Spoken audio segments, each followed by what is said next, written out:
यदि एक अनुप्रमाणक साक्षी यह सिद्ध करता है कि वसीयतकर्ता ने अपने हस्ताक्षर की उसे अभिस्वीकृति दी है, तो यह आवश्यक नहीं है कि वसीयतकर्ता दूसरे अनुप्रमाणक साक्षी के समय दी गई अभिस्वीकृति सिद्ध की जाएगी। विराम यदि दोनों अनुप्रमाणक साक्षियों ने एक साथ विलेख कर अपने अपने हस्ताक्षर नहीं किए हैं, तो दोनों साक्षियों से यह सिद्ध करना होगा कि उन्होंने दस्तावेज के निष्पादन की व्यक्तिगत अभिस्वीकृति के आधार पर अनुप्रमाणित किया है तथा दोनों साक्षियों की साक्ष्य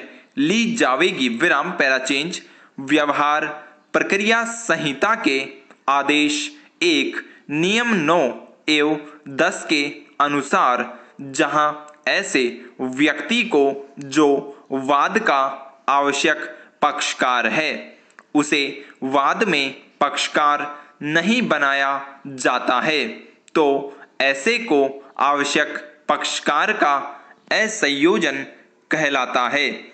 पक्षकारों के असंयोजन के आधार पर वाद खारिज नहीं किया जा सकता। विराम न्यायालय वादी के निवेदन व पक्षकार की अनुपस्थिति में यदि प्रभावी आज्ञप्ति पारित नहीं की जा सकती, तो ऐसे वादों को निरस्त किया जा सकता है। विराम पैराचेंज परिसीमा अधिनियम के अंतर्गत प्रत्येक वाद को सीमा के भीतर पेश करने का प्रावधान है। विराम अर्थात प्रत्येक वाद प्रस्तुत करने की परिसीमा निर्धारित की हुई है। विराम परिसीमा के परे वाद न्यायालय में प्रस्तुत नहीं किया जा सकता और न ही न्यायालय परिसीमा के परे वाद को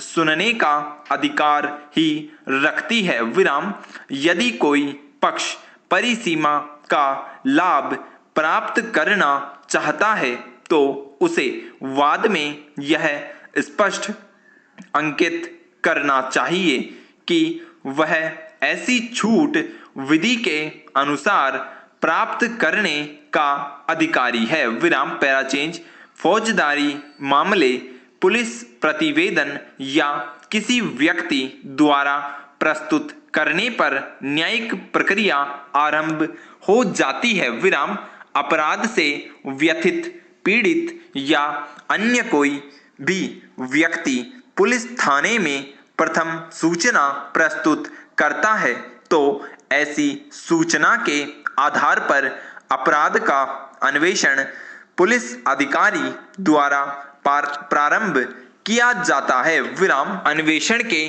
पश्चात अभियुक्त के विरुद्ध पर्याप्त साक्ष्य उपलब्ध होने पर अभियुक्त के विरुद्ध न्यायालय में चालान प्रस्तुत किया जाता है। विराम पर्याप्त साक्ष्य न होने पर अभियुक्त के विरुद्ध धारा 169 दंड प्रक्रिया संहिता के अंतर्गत रिपोर्ट प्रस्तुत की जाती है या फिर अंतिम रिपोर्ट। विराम पैराचेंज असंज्ञेय प्रकरणों में अन्वेषण आरंभ करने से पूर्व न्यायालय का आदेश आवश्यक होता है, अन्यथा न्यायालय में परिवाद पेश करना पड़ता है। विराम परिवाद के प्रस्तुत होने पर न्यायालय स्वयं धारा 200 व 202 दंड प्रक्रिया संहिता के अंतर्गत बयान लेखबद्ध कर सकता है या धारा 156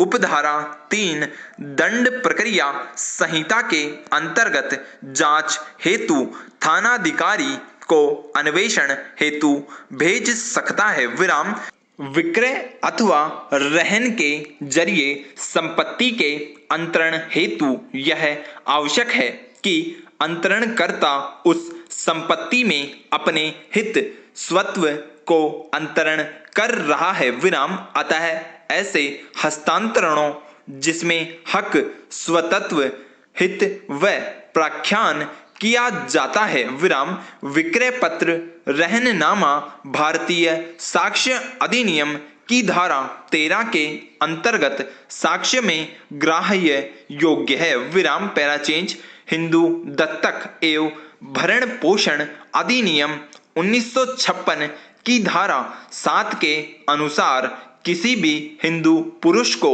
जो स्वस्थ चित्त और अप्राप्त वय न हो वह पुत्र या पुत्री दत्तक ले सकता है विराम। धारा 8 के अनुसार कोई भी हिंदू नारी जो स्वस्थ चित्त की हो, अप्राप्त वय न हो और विवाहित न हो या विवाहित है तो उसका विवाह विघटित कर दिया गया है या उसका पति मर चुका है या पूर्ण और अंतिम रूप से संसार त्याग चुका है, पुत्र या पुत्री दत्तक ले सकती है विराम।